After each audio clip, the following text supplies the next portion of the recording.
हमारे देश में E20 फ्यूल को स्वीकार किया है।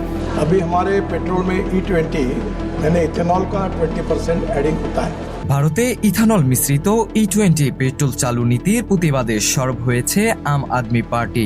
দেশটির প্রধানমন্ত্রী নরেন্দ্র মোদীর বাসভবন অভিমুখে আগামী ৪ আগস্ট বিশাল মিছিল ও স্মারকলিপি জমা দেওয়ার ঘোষণা দিয়েছেন আম আদমি পার্টির জাতীয় আহ্বায়ক ও দিল্লির সাবেক মুখ্যমন্ত্রী অরবিন্দ কেজরিওয়াল।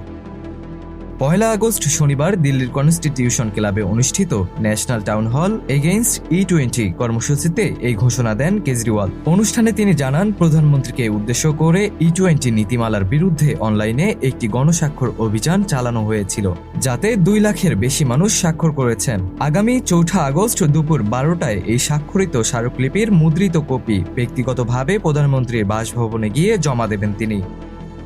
এ সময় তিনি সরকারের কাছে প্রধান ৩টি দাবি উত্থাপন করেন। পেট্রোল পাম্পগুলোতে E20 এবং খাঁটি পেট্রোল উভয় ধরনের জ্বালানি কেনার বিকল্প রাখতে হবে। সাধারণ পেট্রোলের তুলনায় E20 পেট্রোলের দাম উল্লেখযোগ্যভাবে কমাতে হবে।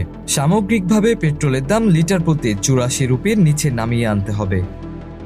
কেজরিওয়াল চ্যালেঞ্জ ছুড়ে দিয়ে বলেন, E20 যদি সত্যি নিরাপদ হয় তবে সরকার আলোচনায় বসুক। আমরা আমাদের প্রমাণ উত্থাপন করব, তারাও তাদের বৈজ্ঞানিক ও কারিগরিক তথ্য তুলে ধরুক। তিনি আরও ঘোষণা দেন, ৪ আগস্ট মিছিলে তার সঙ্গে মাত্র ১০০ জন এমন কর্মী যাবেন যারা পুলিশের লাঠিচার্জ বা কারাবাসকে ভয় পায় না।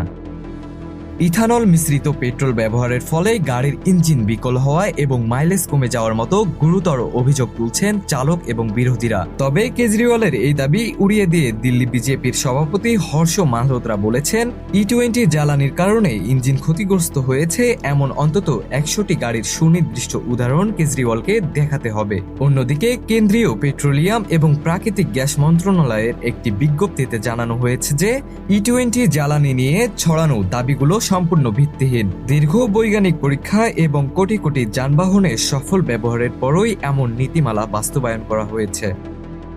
মুশফিকুর রহমান, মানবকণ্ঠ ডেস্ক।